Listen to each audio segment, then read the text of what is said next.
안에 노하심에서 우리를 건지시는 예수시니라. 아멘. 아멘. 오늘은 교단이 정한 부활절 다섯째 주일이자 교회 교육주일입니다. 더 정확하게는 어린이 주일, 청소년 주일입니다.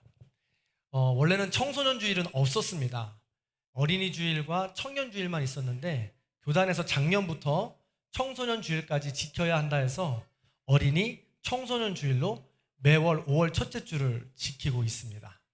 오늘 그래서 특별히 1년에 한 번 있는 날입니다. 그래서 우리 성도님들이 불편하시더라도 시끄럽더라도 아이들은 당연한 거니까 이해해 주시고 이 가운데에서도 일하시는 우리 성령님을 만나시기를 간절히 소원합니다. 그리고 또 제가 복장이 이렇다고 해서 목사가 왜 저래? 라는 마음은 접어주시고 1년에 한 번이니까 이해해 주시면 감사하겠습니다. 우리 어린이부가 선물해 준 옷이잖아요. 선물해 주는 거니까 한번 입어야 되지 않겠습니까? J2입니다. J2의 뜻은 지저스의 J, 전궁의 J를 따서 J2입니다. 우리 어린이들이 함께 그 예수 그리스도만 바라보고 예수님, 그리고 지저스, 전궁, 교회 안에서 또 진실한 공동체로 승리할 수 있는 아이들로 자라기를 간절히 소원합니다. 그런 공동체가 되기 원합니다. 오늘 설교도 우리 아이들과 함께 하는 설교로 좀 나누었으면 좋겠습니다. 자, 설교를 하면서 그런 진실한 공동체가 되기 원하는데 여러분은 우리 전국교회가 어떤 교회가 되기를 원하십니까? 저는 이런 교회가 되길 원하는데요. 같은 마음이랄 거라고 생각해요. 그러면서 여러분들은 쉽습니다. 그냥 전국교회만 외치시면 됩니다. 제가 앞에 외치면 선창하면 여러분들은 뭘 하신다고요? 그렇습니다. 한번 연습해 보겠습니다. 하나님이 기뻐하시는 좋습니다. 몇 번 할 거니까 그렇게 힘차게 해주시면 됩니다. 우리의 소원을 담아서 한번 고백해 봅니다. 하나님이 기뻐하시는 예수님의 사랑이 넘치는 서로 사랑, 이웃 사랑, 창조 세계 사랑이 넘치는 어린이가 마음껏 뛰노는 청소년이 꿈을 꾸는 청년이 날아오르는 장년이 행복한 이웃 사람들이 칭찬하는 성령님이 동행하시는 할렐루야 아멘. 이런 교회가 되기 원합니다. 이런 교회를 진실한 교회, 진실한 공동체라고 합니다. 자, 진실한 공동체를 어떻게 살아가고 있는지 오늘 성경 말씀을 통해서 나누려고 합니다. 오늘 구체적으로 보여주는 교회가 있는데 그 교회를 데살로니가 교회라고 합니다. 자, 1장 9절 말씀인데요. 1장 9절 말씀을 우리 어린이들이 큰 소리로 이 교회가 떠나갈 수 있도록 한번 읽어주시도록 하겠습니다. 1장 9절입니다. 같이 한번 화면을 보고 우리 어린이들이 읽습니다. 시작!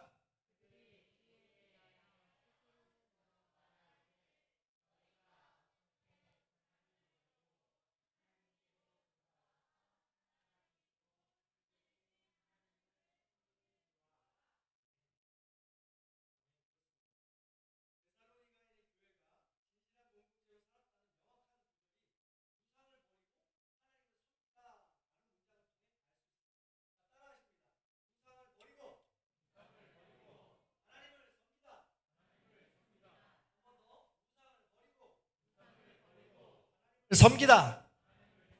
그렇습니다. 이 문장은 우리가 10계명 중에서도 제1계명을 통해서 많이 들어봤습니다. 자, 그렇다면 우상은 무엇일까? 옛날에는 우상이 우리의 눈에 보이는 이상한 모양을 가진 형상을 가진 물건이었습니다. 동물이었습니다. 동물도 아닌 것이 사람도 아닌 것이 이상한 뿔이 달렸고 날개가 달렸습니다. 많은 사람들이 그 모양 앞에 와서 절을 했고 많은 사람들이 또 아이를 바치기도 했습니다. 그때는 우상을 그렇게 보이는 형상들이라고 했죠. 그런데 현대사회에서는 우리 문화 속에 아주 정교하게 들어와 있습니다. 잘 보이지 않습니다.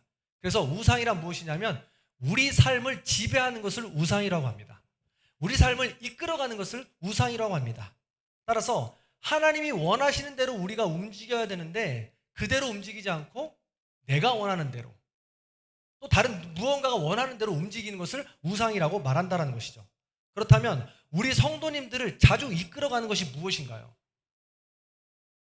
더 나아가서 우리 친구들이 자주 하는 행동들이 무엇인가요? 무엇을 할 때 가장 행복한지를 돌아보라는 것입니다. 지금 우리 사회를 이끌어가는 것은 성공이고 돈이고 쾌락이고 재미입니다. 즐거움입니다. 이 모든 것들이 우리의 눈과 귀를 빼앗아 간다는 것이죠. 그래서 그 즐거운 일을 할 때에는 시간이 가는 줄을 모릅니다.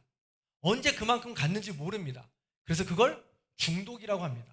그걸 우상이라고 한다는 것이죠. 이 정도면 괜찮은데 하지만 어느새 시간이 후딱 지나가 버린다는 것이죠. 이렇게 주로 나의 삶을 끌고 가고 있는 것인지 무엇인지 점검해 보아야 된다는 것입니다. 우리 친구들의 삶을 그렇게 빠르게 매일같이 아주 오랜 시간 동안 끌고 가고 있는 것은 무엇인가요? 제가 보니까 TV이기도 하고 핸드폰이기도 합니다. 온라인 게임이기도 합니다. 그렇죠? 막 찔리죠? 우리 친구들. 누가 제일 찔리는지 그렇습니다. 너무 찔립니다. 이런 것들 우상이라고 하죠. 시간 가는 줄 모르고. 그러나 오늘 본문에 나오는 이 데살로니가 교인들은 눈에 보이는 그 모든 우상들을 버렸다고 했습니다. 우상들을 버리며 하나님을 아버지라고 고백했고 예수님을 그리스도라고 고백하기 시작했다고 했습니다. 자, 그렇다면 이런 우상을 버리는 것으로 끝나는가? 그렇지 않습니다. 우상을 버리는 것은 시작에 불과합니다. 왜냐하면 우상은 쉬지 않고 우리를 계속해서 유혹하기 때문에 그렇습니다. 이 세상이 끝나는 날까지, 하나님께서 완전히 다시 오시는 날까지 우리는 그 우상으로부터 자유로울 수 없습니다. 날마다 끌려가는 삶을 살 수밖에 없다는 것이죠. 그럼 우리는 더 적극적으로 나아가야 된다는 것이죠. 소극적으로 우상을 버리는 거에 대처하다 보면 우리는 그거에 끌려다닐 수밖에 없습니다. 돈과 명예와 쾌락과 나 자신이 주인 되어서 나 자신을 이끌어가는 그 우상에 빠질 수밖에 없다는 것입니다. 그렇다면 어떻게 적극적인 행동을 할 수 있을까? 1장 9절입니다. 1장 9절은 우리 청소년들이 큰 목소리로 한번 읽어주도록 하겠습니다. 읽겠습니다. 시작.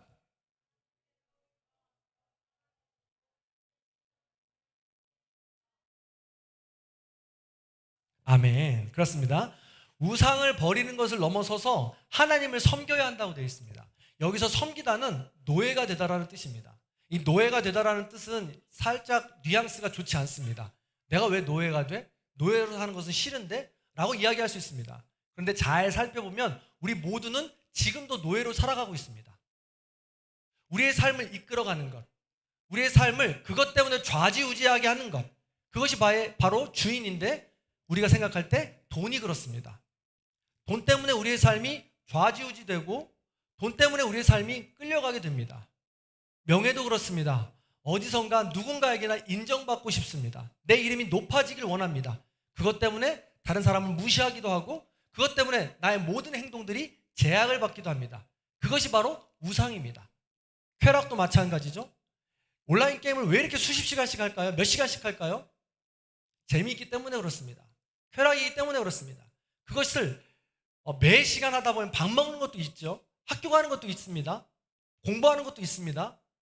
그것이 바로 우리의 삶을 이끌어가는 우리의 주인이 되어 있다는 것입니다. 우린 그들의 노예가 된 것이죠. 다른 사람들은 어떤 사람들이 이런 말을 합니다. 내 삶의 주인은 나입니다. 많은 사람들이 이렇게 이야기해요. 너의 인생은 너의 것이다. 네가 행복하게 원하는 것을 하면서 살아라 라고 이야기합니다. 굉장히 옳은 말 같고 맞는 말 같지만 잘 생각해 보시기 바랍니다. 우리 자신은 한 치 앞도 알 수 없는 연약한 존재입니다. 심지어는 내가 지금 어떤 감정을 느끼고 있는지조차도 모르는 그런 연약한 존재입니다. 그런 나를 의지하라고요? 그런 나를 믿고 살아가라고요?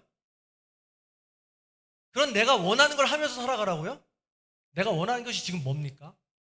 나를 주인으로 삼고 살아가다 보면 그것에 중독되어서 살아갈 수밖에 없다는 것이죠.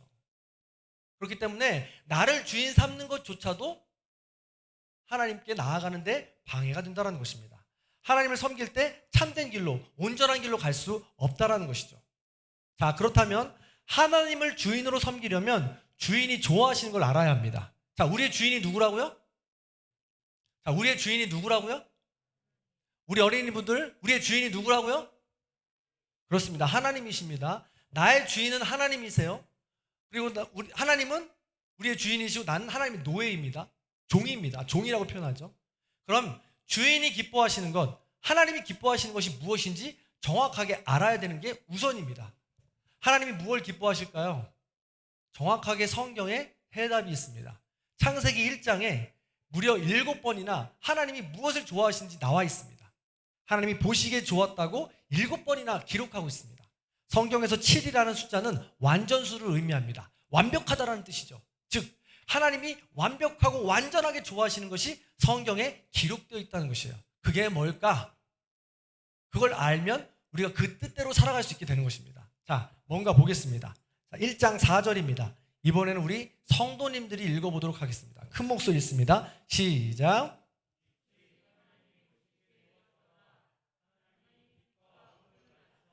아멘.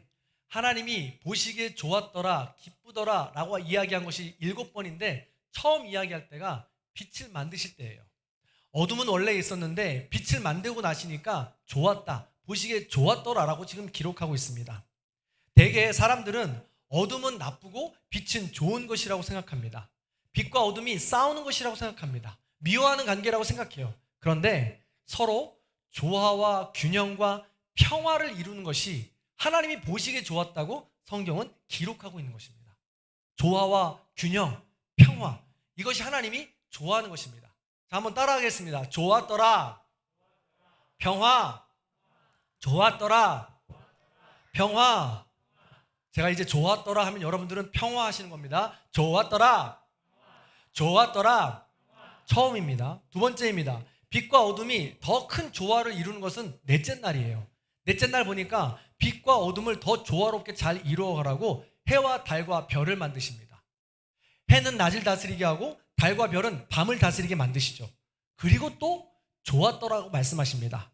낮과 밤의 평화입니다. 조화이죠. 좋았더라, 잊으시면 안 됩니다. 좋았더라. 그렇습니다. 낮과 밤의 평화입니다. 밤은 나쁜 게 아니에요. 밤에 잠을 자야 우리가 클 수 있고 우리가 에너지를 충전할 수 있기 때문에 그렇습니다. 자, 또 언제 보시기에 좋았다고 했을까요? 하나님은 둘째 날에 하늘을 만드세요. 둘째 날에 하늘을 만드시고 좋았다고 말씀하시지 않습니다. 셋째 날에 땅을 만드시고 나서야 좋았다고 말씀하십니다. 그래서 하늘과 땅이 조화를 이룰 때 보시기에 좋았다고 하나님은 말씀하시는 거예요. 좋았더라, 좋았더라. 그렇습니다. 하늘과 땅의 조화와 균형을 이룰 때 하나님은 보시기에 좋았다라고 말씀하고 있어요. 다음입니다. 하나님이 지으시고 보시기에 좋았던 것이 또 있는데요. 12절과 21절과 25절에 그 특징이 이렇게 기록되어 있습니다. 화면을 보시면 땅이 풀과 각기 종류대로, 심에 있는 채소와 각기 종류대로 하나님이 보시기에 좋았더라고 기록되어 있습니다. 21절, 큰 바다 짐승들과 물에서 각기 종류대로 지으실 때 하나님 좋았다고 기록되어 있습니다. 25절, 땅의 짐승 종류대로, 가축을 그 종류대로, 땅에 기는 그 모든 것을 종류대로 만드실 때 하나님은 좋았다고 기록되어 있습니다. 하나님은 어느 것 하나 특정하게 지어놓고 그렇게 생긴 것만 좋아한다고 말씀하지 않으셨어요. 그 모든 것들이 생긴 대로, 갖춘 능력대로 그것들이 모두가 함께 조화를 이룰 때 하나님은 보시기에 좋았다라고 기록하고 있습니다. 남자와 여자도 마찬가지입니다. 남자와 여자를 지으시고 하나님이 드디어 비로소 보시기에 심히 좋았다고 성경은 기록하고 있는 것입니다. 좋았더라, 좋았더라. 그렇습니다. 하나님께서는요, 평화로운 하나님이십니다. 조화와 균형을 이루는 분이십니다.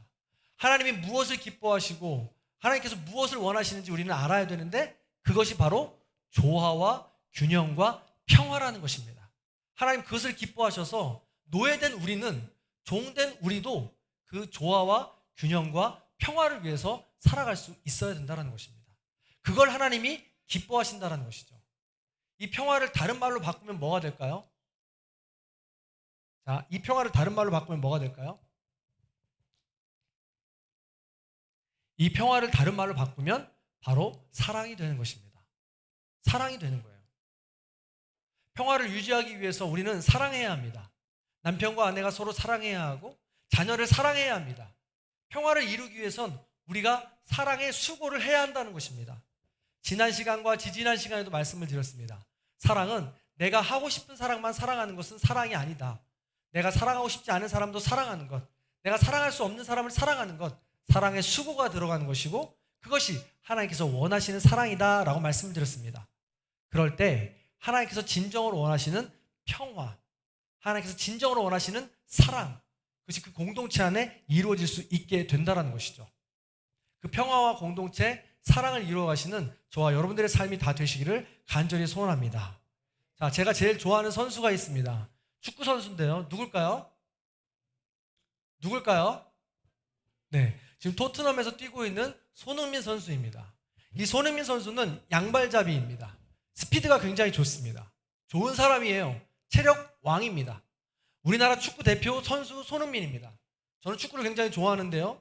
물론 좋아한다고 해서 축구를 잘하는 것은 아닙니다. 그냥 열심히 따라다니긴 하죠. 이 친구를 굉장히 좋아해서 축구의 많은 규칙도 제가 잘 압니다. 이 친구를 너무 좋아합니다. 자, 다음 선수 하나 소개시켜 드리겠습니다. 이 친구는 누굴까요? 류현진 선수입니다. 토론토 블루제이스에서 지금 뛰고 있는 선수죠. 근데 저는 야구를 하나도 모릅니다. 규칙을 잘 몰라요. 야구는 너무 오랜 시간에 하고 좀 야구를 좋아하시는 분들께 죄송하지만 지겹습니다. 저는 야구를 보지도 않고 야구에 어떤 팀이 있는지, 두산이 어디 지역이고 하나가 어디 지역인지, 하나는 우리 대전 지역인 것만 압니다. 제가 충청도니까요. 나머지는 아무도 모르겠어요. 유현진을 많이 좋아하지도 않습니다. 자, 그렇다면요, 제가 손흥민은 좋은 사람이고 류현진은 나쁜 사람이라고 말할 수 있을까요?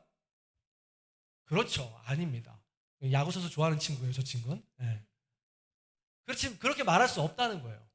각각 잘하는 것이 다를 뿐이고 좋아하는 것이 다를 뿐이지 그 존재 자체가 틀린 것은 아닙니다. 다른 존재 자체가 서로 종류대로 조화를 이루는 것을 하나님은 기뻐하시는 겁니다. 그래서 우리가 해야 할 일은 그 존재 자체를 사랑하고 인정하고 평화를 나누는 일을 우리는 해야 한다는 것이죠. 그것을 오늘 성경은 이야기하고 있는 것입니다. 사랑하는 성도 여러분, 그런데 이 모든 사람이 그렇게 우상을 버리고 하나님이 원하시는 대로 평화를 유지하며 살아가면 좋겠는데, 사랑하며 살아가면 좋겠는데 그렇게 할 수 없는 것이 또 연약한 우리입니다.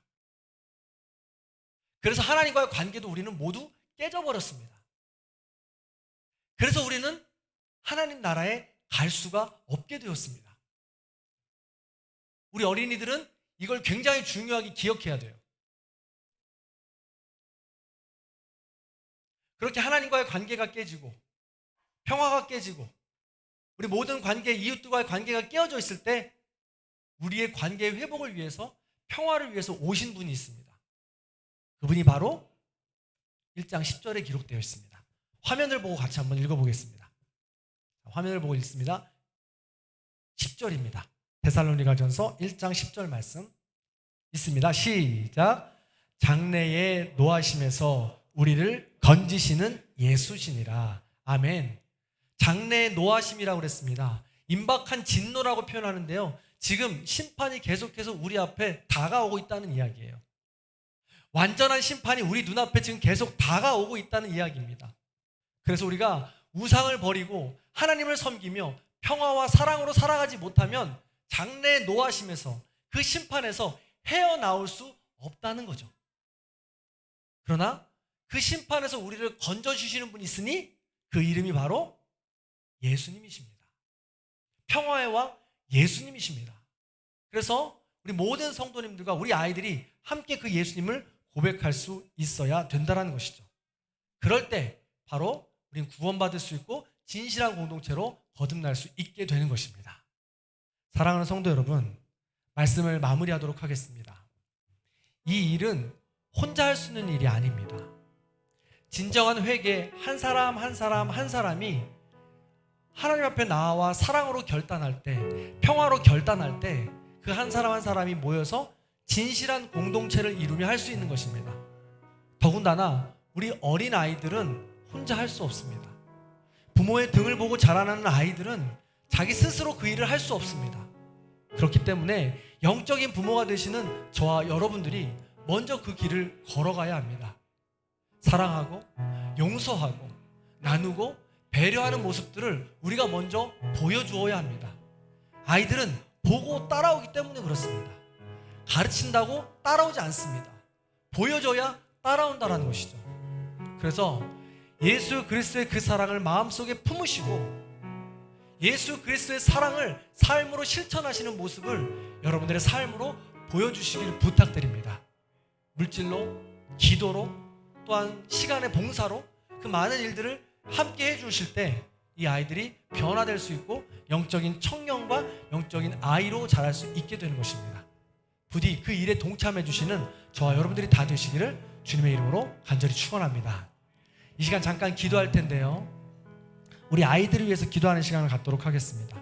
가슴에 손을 얹고, 오른손을 가슴에 손을 얹고 왼손은 앞에 있는 강대상 의자를 만지시기 바랍니다. 우리 아이들도 마찬가지입니다. 오른손을 가슴에 품고 나머지 강대상에 또 의자에 손을 내려주시기 바랍니다. 우리 아이들을 위해서 우리는 서로 연결되어 있습니다. 지금 이 시간 진실한 공동체로 연결되어 있습니다. 그 아이들을 위해서 우리 함께 기도하도록 하겠습니다. 저를 따라하십니다. 아이들도 따라합니다. 하나님은 나의 주인이십니다. 내 삶의 주인을 나로 생각하고 살았습니다. 용서하여 주시옵소서. 나를 위해 예수님을 보내주셨습니다. 이 시간 예수 그리스도를 마음속으로 모셔드립니다. 나와 함께하여 주시옵소서. 이제 나의 주인은 하나님이십니다. 이제 우리 가정의 주인은 하나님이십니다. 이제 우리 교회의 주인은 하나님이십니다. 우리와 함께하여 주시옵소서. 감사드리며 예수님의 이름으로 간절히 기도하옵나이다. 아멘. 우리 그런 마음을 담아서 아이들을 향해서 또 우리 각자의 자신을 위해서 원하고 바라고 기도합니다. 함께 찬양하겠습니다.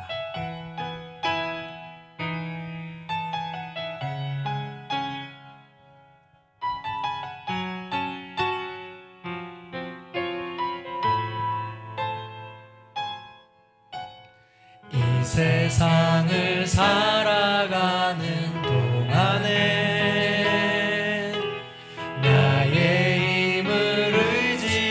수 없으니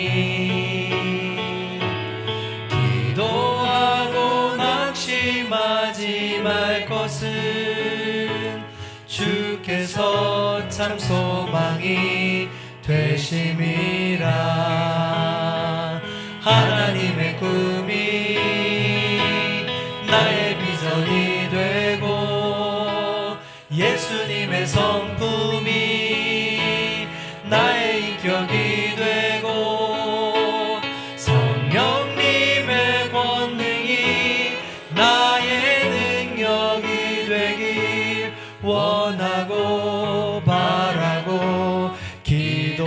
하나님의 꿈이 나의 비전이 되고 하나님의 꿈이 나의 비전이 되고 예수님의 성품이 나의 인격이 되고 성령님의 권능이 나의 능력이 되길 원하고 바라고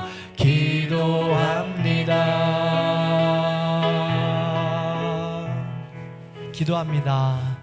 사랑과 은혜가 풍성하신 하나님 감사합니다.